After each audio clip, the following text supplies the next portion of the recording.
Hi guys, I'm Shmee. Hello to you and welcome back to the channel where today you join me for a journey in the BMW Z8, their iconic roadster that may now be almost 20 years old, but it was a poster car for my generation and it's worth around £200,000. It's not just any drive though, we're going all the way from London, about 10 hours or so, to Le Mans in France, the Circuit de la Sarthe, home of the 24-hour of Le Mans race weekend. Now I've been the last 3 years, this is my fourth outing to Le Mans, but the first time I've done the entire drive to get there, the annual pilgrimage almost that many people undertake every year. So I'm expecting plenty of antics along the way, but also getting familiar and getting to know one of my heroes, the Z8. So let's take a quick look around it before we get on the way over to the Eurotunnel and across to France.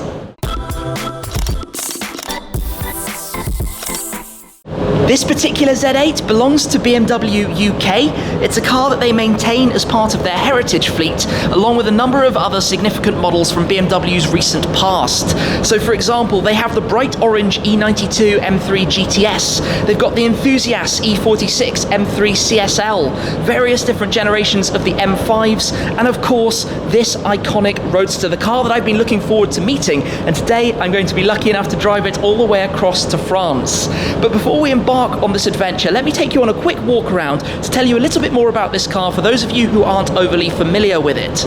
Back 19 years ago in 1999, BMW launched the Z8 as a tribute to the 1950s 507. Even coming more than 4 decades later, they maintained a number of design similarities, but most importantly the form factor and shape. So for example, as we come round towards the side, the elongated front end, the extended bonnet that just so happens to house a particularly special engine that we'll take a look at in a moment, and of course also the 2-seat roadster format. Now it's parked here with the soft top roof up, obviously I'll be driving it for sections later with the roof down, but every Z8 from new also came with a matching hardtop. It was designed to be worn either way. If you have both roofs off, the hardtop removed, the soft top folded down, it's almost invisible and a very open driving experience.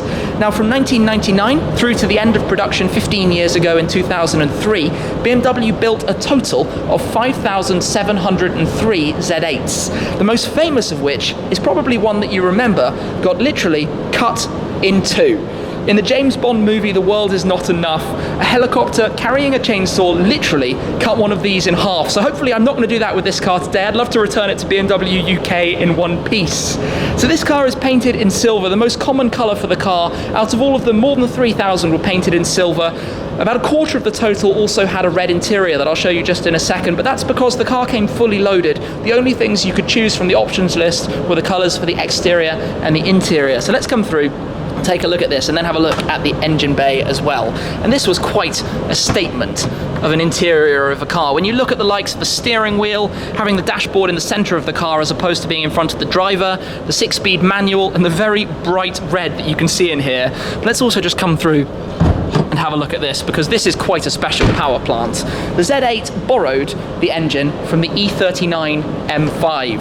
So this is a 4.9 litre naturally aspirated V8.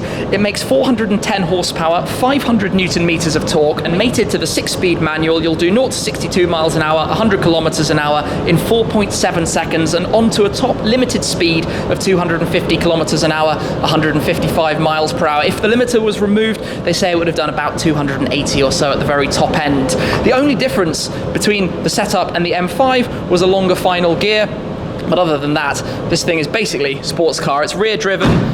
It looks so cool. I've always loved how they look. The kidney grills around the front, the wide grills. It has neon lighting that are supposedly said to last the entire life of the car. And if we come around towards the back, this is a feature that comes from the 507, those gills at the side of the car. It even has a decent boot, and I'm aware we can't see too much of the back of the car in the garage here, but if I just pop this up, you will see you can fit a fair amount of stuff back there for an adventure over to Le Mans. So, enough talk, let's head round, jump in, get the car started up, and get this journey properly underway today in the Z8 with some updates along the way as we journey towards France. Like I said, about 10 hours or so. It might be slightly longer depending what happens, but I think the first thing is to hear the V8 coming into life as we fire it up with the start button right here. That's such a distinct BMW sound. So to do the roof, there are some odd and quirky buttons everywhere in here, but it's this one. The roof will fold itself back. It's a quick process. Wait for it, there it goes. we've got the wind deflector in place behind us. That literally tucks down and you're done. That's all there is to it. So, manual driving heaven. I'm excited about this. Let's get on the way to Le Mans. The weather today is beautiful, perfect day for a drive, except the traffic is horrendous. This is going to be a very, very long journey to Le Mans. However, my first stop is going to be to pick up Benzine Ben. He's going to be joining me in France. He's not been in a video for a while, but he's coming back today. So first impressions driving in the car, just driving gently through town, are that the clutch is very light, it's very smooth and easy to drive. The throw of the gear stick when you shift it is really nice, very firm, good feedback to it. Of course, I'm driving in a left-hand drive car. They only made the Z8s in left-hand drive, so even UK registered cars have the steering wheel on the left, which will take some getting used to, but we're heading to France. There it'll be completely normal. There's a gentle burble of the V8 going on, the 4.9 litres, there we go, just put my foot down slightly, you can hear some of that, a very BMW-esque sound. It's a sound that's quite similar actually to, well, the E92 M3 and obviously the E39 M5 with which it shares the engine. But let's just cruise, pick up Ben and go towards the Eurotunnel. Welcome back. Thank you. Good morning. Hi guys. Have you been in a Z8 before? I've not been in a Z8 before. I've been in a Z3, but not a Z8. So as long as we don't get cut in half by like a tree cutting machine. Yeah, let's try and avoid that. Cup holder? No cup holder. No cup holder. But the cliche of the day is definitely going to be Z8's cut in half. So let's go. It's an hour and a half from here to the Eurotunnel to cross over to France. We've done it many times, but we have an open booking, so we can book and cross whenever we want. And yeah, fingers crossed that I'm not going to have as much traffic as I've had so far. Off to the races. I think this car, when it launched, was just as we were getting into cars, but didn't necessarily know everything about them. But what's kind of fun about that is it's actually the last of an era before all the tech was completely rife and everything. The steering is heavy, the feel, the manual. It's a format you wouldn't get now. The surprising thing about this car is it's actually not very light. It weighs 1,600 kilos, just under, which is down to having an aluminium chassis, obviously, no carbon fibre tubs. Actually, some cars back then did. A BMW engine found itself in a McLaren F1 back around that time, of course. But this is the Z8. It wasn't anything like that price bracket. You know, this was 80k when it came out. Not bad. But that was the latest tech. We've got a sport mode button. Wow. High tech. We've got a very old and out-of-date entertainment system. And something Ben's just found as well. Oh yeah. Nothing really sums up what you've just said more than the built-in phone, which the days of flip phones. This has got a flip, wow. I remember those as the days that phones' batteries actually lasted a week or two. Yeah, without a million apps to run at the same time. That properly dates the era of this car. Now, I'm not gonna lie, I'm feeling a little bit sun exposed. And the way you do the roof is you press and hold this button, and I hope the traffic light's not gonna change while it's doing this. It folds back over. It doesn't go all the way, you have to do the last bit manually. So it stops there, then you have to put your hand in, pull it down, and then it latches in place, and from the driver's door you can do both windows. Okay, not too complicated. No, not too complicated, quite easy. Just surprising that it's still so heavy even with, you know, pretty light soft top like that. It was pretty quick as well. I was expecting it to be a bit slower, you know, it's not that far behind like the LT. It's not that old. No, true. The car is only, I'm not sure what exact year this model is, but it was launched 19 years ago. But I guess it is just the way it looks sort of dates it a bit more. I think it's cool. Oh yeah, it looks desperately cool. Yeah. This is the kind of car that when people our age can afford them, we buy. For sure. A future classic. A future classic. This is definitely a future classic. Put your money in a BMW Z8. Surprisingly, this has actually been quite a smooth journey. There hasn't been any traffic since I got outside of London. The one thing I will say about this car, and I'm sure you're going to agree with it, is that at motorway speeds, it is actually really quite noisy. Yeah, it is a bit. It's not like a soft top roof in a modern car, where they have almost as good sound insulation as a fixed roof coupe. I guess in here you could put the fixed roof actually on the car.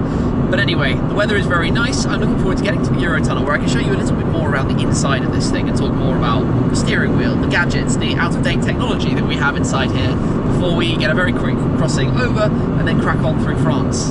We're in the car park. There are a few cars that are clearly heading in the Le Mans direction. There is a 650S just there and something significantly older that I don't necessarily know what is up in front. I expected to see more cars around, to be honest. But let us just park up here, head inside, do what one has to do at the Eurotunnel and grab a Burger King, and then continue on the crossing. Before we pop inside, a quick look around the interior of the Z8. I've driven it now about 75 miles or so, but the one thing that I'm still not familiar with is that for the speedometer, you don't look for the dashboard right in front of you, you look in the center where you've got the speedo and the rev counter alongside it. That definitely takes a little bit of getting used to. One thing I particularly like is the steering wheel, with the style very reminiscent of the 50s 507, and generally it's quite a unique design. It's clearly aging. You know, we were talking a little bit about the audio system, for example, which does have the most basic of navigation instructions, but you can tell just looking at that this is a car from the 90s as opposed to something a little bit more modern. Then you have the toggle here for the windows and the mirrors, and you can push it between the left, the middle, or the right, so you can actually do all the windows at once if the ignition was on, using that. Just a bit quirky and unusual and fun, but that's what I really quite like about this thing. Sitting in it, it's comfortable. You've got plenty of storage buckets. You've got heated seats here, but these both fold open. You can have stuff in those. In the door pockets, you've got actually two, one at the rear, one at the front, where you can put things in. So there's lots of room, you know, as a GT car to drive the car. And then you've got these very chrome door mirrors. I think some people like them, some people hate them, but overall, it's quite nice in here. It's unique. It's got a charm and a style to it. It is time to board the Eurotunnel, and the 650S is actually 2 cars behind us, and guess what? Surprise, surprise, we've had our usual Burger King. It is a tradition crossing the Eurotunnel to pop into the Burger King, but we don't have a wing on the back, so it wasn't eaten off the wing. True. This time round, at least. And no cup holders, so no. There are no cup holders. Seriously, it's talked about all the time, but today we have been first up experiencing what it means to not have a cup holder in a car, because... And there aren't even any flat surfaces. Even the dashboard is not flat. There is nowhere you can actually put anything. Precariously balance a cup. Yeah. Just here, and then you start moving or pull the handbrake and off it goes. Yeah.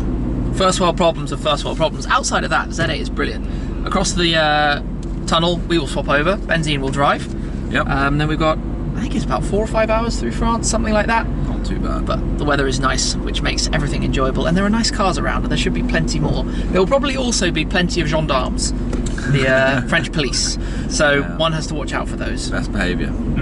We've had our driver swap. We're in France. Ben's first moment at the wheel, out of the Eurotunnel. Familiar territory so far. Indeed, although I say out of the Eurotunnel. We're not quite out of the train yet, but any second now, we will touch down on French soil, where it is continuing to be a lovely day conveniently. So I've looked at the navigation. It's about 4.5 hours from here to the circuit in Le Mans. So a bit of a stint to stretch the legs, hopefully get some decent pace to get the journey underway, and I'll discover what it's like in the passenger side. Let's go. Ben's at the wheel, I'm editing away, and a 650S Spider is blasting past us. Enforcement zone though, speed cameras here, so must watch out, but plenty of British people making this journey, the pilgrimage as we called it, from here to Le Mans. And a 488 even, Spider is spotted. Onwards. We swapped back round, I'm back at the wheel, let's stretch the legs a little bit, let the V8 make some noise and roar away. It's not the loudest thing in the world, and I think I've found, as has Ben while driving the car, that it wanders around a lot. It doesn't like a straight line, which does slightly make it frustrating. It needs proper concentration the whole time, so for a long drive like this you need to be thinking all the way. Something I like a lot is how much torque it has. Pretty much any gear, 5th gear, put your foot down and immediately it's up and away, which is actually really quite good. It's 500 newton meters of torque or so, which isn't a crazy number, but it does mean that you kind of forget what gear you're in, because wherever you are it's not that loud and it's not that crazy. Now, something that's interesting, by the way, is as well as the Z8, and I don't know if you know this, after this car there was an Alpina Z8, but confusingly the Alpina car actually had a different engine. It had a slightly smaller V8 engine that made less power. 375 horsepower I think it was, but slightly more torque, 520 newton meters. It had better wheels, if you ask me. I think the Alpina wheels slightly larger, looked a little bit cooler, and it also had a 5-speed auto, so it didn't have this, which is a really quite nice thing. That's what these cars are for, being able to drop some gears. Almost sounds like this was the Alpina version. Almost, yes. I guess it was just a different thing. It came after. The Alpina cars were rarer. I think there were less than 1,000 of them in total, but apart from the noise, at French auto route speeds where you drive a little bit faster, it's lot of wind noise. It's a very nice place to be, a comfortable car to be driving, a quirky car. On the whole way though, it's quite discreet. Do you notice that? People don't notice it. Only one or two looks or mentions. Only one person when we've been pulled over has mentioned anything, and when the person knew, they knew. I think it's very clear that they know what a Z8 is. But it doesn't scream and shout, but in a way that's quite a fun charm about it. To the casual eye, you know, it's just a small BMW roadster. It takes a little bit of information and knowledge about what it actually is to realise how special this car is. We're off the motorway, which means the last little bit of driving on some nice roads, and I'm going to put the roof down. But the thing I've learnt driving this car, and we've done, well, 392 miles in it so far, is that it's not as much of a sporty car as I thought it was going to be. No. It's very soft. It's a cruiser. It's completely a cruiser. Very soft, very gentle, very wafty, very floaty, but very relaxed in the way it does that. However, now we can drive it on some nice roads for the last little bit of today with the roof down, and here's some of the V8. Just hold on to the gear a little bit and open it up. So we've got it in sport mode. The only thing that changes, that does sound good actually. Yeah. It's probably quite windy for you guys, sorry about that. The only thing the sport mode changes is the throttle response. You get full power with just 65% of the press of the pedal as opposed to 100%. But this is what this car is for now. Just cruising along, enjoying the evening sunshine in France, driving towards the racetrack. I can do this. Here we go then, the circuit in front of us. We have arrived at the 24 Hours of Le Mans. Now we need to go and find a parking spot where we can go for the evening. Inside you have all the paddock areas and lots of activities in there. There are tons of car parks all around here, I know that from experience, and it's a complete nightmare to work out where to go. But obviously we're going to head in towards the BMW Hospitality, where we're going to be spending most of the time. Not where we're staying, we're actually staying in a hotel, not doing it the camping way. Not really my thing, to be completely honest, but we will find our way towards the various parking areas and see where we can pull over.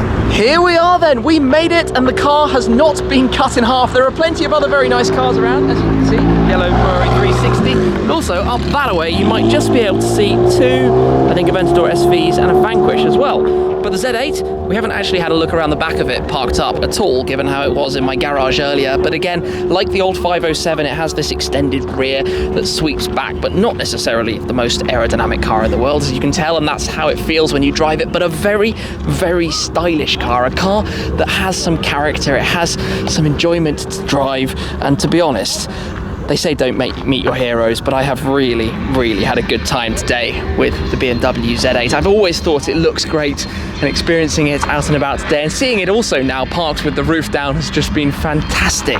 Look at the steering wheel, look at the dials. It's a unique thing. There are so many special touches to it. So a huge thanks to BMW UK for the opportunity to bring this car out and about today and drive it here to Le Mans, where we're parked beside the circuit, the grandstand's over there, the camping over that way from the festivities you can hear. Wow, a long day, a long drive, but my 10 hours in the BMW Z8, 200 grand Z8, has come to an end. So thank you very much for watching, guys. I hope you've enjoyed the video. It's been a fantastic one. And hopefully drive one of these again in the future. I'll catch up with you though, again very soon. Cheers.